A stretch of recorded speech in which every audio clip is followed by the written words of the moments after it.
ही कहाणी त्या राक्षसाची आहे ज्यांनी दंडकारण्यात प्रचंड दहशत माजवली होती। त्याचं नाव जरी ऐकलं तरी अनेकांना कापरं भरायचं। 33 लोकांचा जीव घेणाऱ्या कुख्यात दिनकरचं दहशतीचं पर्व आता संपुष्टात आलंय। पोलिसांना घेरून मारणाऱ्या या कुख्यात गुन्हेगाराला पोलिसांनीच आता घेरून जेरबंद केलंय।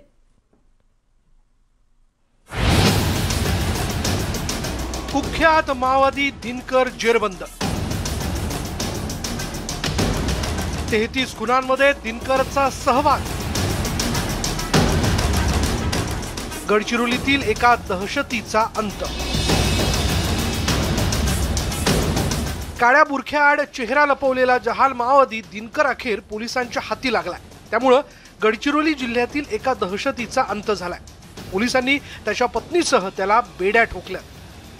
गेली 15 वर्ष दिनकर गोटाची गडचिरोली तसंच गोंदिया जिल्ह्याच्या सीमावर्ती भागात प्रचंड दहशत होती। 2009 मध्ये मरकेगाव आणि हत्तीगोटा या दोन ठिकाणी माओवाद्यांनी घात लावून पोलीस पथकावर हल्ला केला होता। त्यामध्ये 29 पोलीस जवान शहीद झाले होते।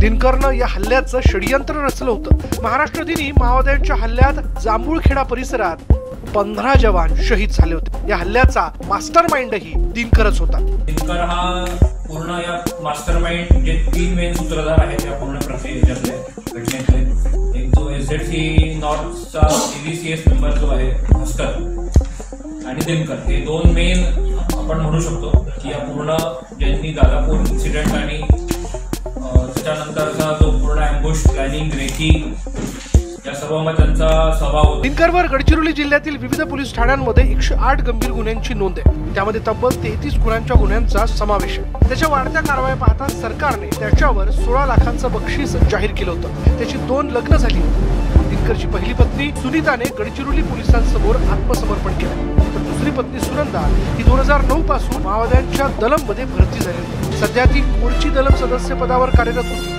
तसंच तिच्यावर 38 गंभीर गुन्ह्यांची नोंद आहे। दिनकरच्या शोधासाठी पोलिसांनी खास मोहीम सुरू केली होती। अखेर त्याला गडचिरोली परिसरात जेरबंद करण्यात पोलिसांना यश आलंय।